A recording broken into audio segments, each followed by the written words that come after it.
കരിമണൽ കർത്താ കമ്പനിയായ CMRൽ നിന്നുള്ള മാസപ്പടി വിവാദവുമായി ബന്ധപ്പെട്ട ചോദ്യം ചെയ്യലിന് മുഖ്യമന്ത്രിയുടെ മകൾ വീണ വിജയൻ ഹാജരാകാതിരുന്നതിന് പിന്നാലെ രാഷ്ട്രീയ കേന്ദ്രങ്ങളിൽ ചർച്ച കൊടുക്കുന്നു. കടുത്ത വൈറൽ പനിയെ തുടർന്ന് വിശ്രമത്തിലായതിനാലാണ് എൻഫോഴ്സ്മെന്റ് ഡയറക്ടറേറ്റിന് മുന്നിൽ ഹാജരാകാൻ കഴിയില്ലെന്ന് വീണ അറിയിച്ചത്. എന്നാൽ ഈ പനിക്ക് പിന്നിൽ കൃത്യമായ രാഷ്ട്രീയ നിയമതന്ത്രങ്ങളുണ്ടെന്നാണ് പ്രതിപക്ഷ കോണുകളിൽ നിന്നുള്ള ആക്ഷേപം. കേന്ദ്ര ഏജൻസിയുടെ ചോദ്യം ചെയ്യലിൽ നിന്ന് താൽക്കാലികമായി പിന്മാറിയത് വീണയ്ക്ക് മാത്രമല്ല, ഒരർത്ഥത്തിൽ ഇഡിക്ക് തന്നെ പനി പിടിക്കാതിരിക്കാനാണെന്നാണ് ഉയരുന്ന പ്രധാന പരിഹാസം.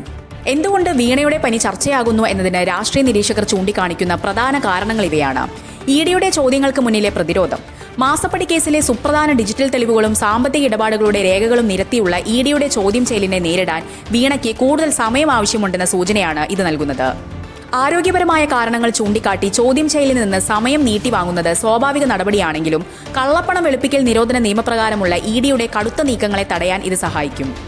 ഇഡി ചോദ്യം ചെയ്യാനിരിക്കെ പെട്ടെന്നുണ്ടാകുന്ന ഇത്തരം ശാരീരിക അസ്വസ്ഥതകൾ കേരള രാഷ്ട്രീയത്തിൽ പുതിയതല്ല. വീണയുടെ പനി ഇഡിക്ക് മുന്നിലുള്ള താൽക്കാലിക പ്രതിരോധം മാത്രമാണ് എന്ന വിലയിരുത്തലും സജീവം.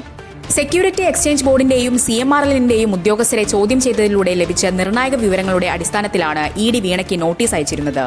വീണയുടെ എക്സാലോജിക് സൊല്യൂഷൻസ് കമ്പനി കൈപ്പറ്റിയ പണത്തിന് കൃത്യമായ സേവനം നൽകിയിട്ടുണ്ടോ എന്ന കാര്യത്തിലാണ് ഇഡി വ്യക്തത തേടുന്നത്. അടുത്ത തവണ ഇഡി വീണ്ടും നോട്ടീസ് അയക്കുമ്പോൾ വീണ ഹാജരാകുമോ അതോ നിയമപരമായ മറ്റു വഴികൾ തേടുമോ എന്നാണ് ഇനി അറിയേണ്ടത്. ഏതായാലും ഈ വൈറൽ പനി സോഷ്യൽ മീഡിയയിലും രാഷ്ട്രീയ വേദികളിലും വരും ദിവസങ്ങളിൽ വലിയ ചർച്ചകൾക്ക് വഴിമരുന്നിടുമെന്നുറപ്പാണ്.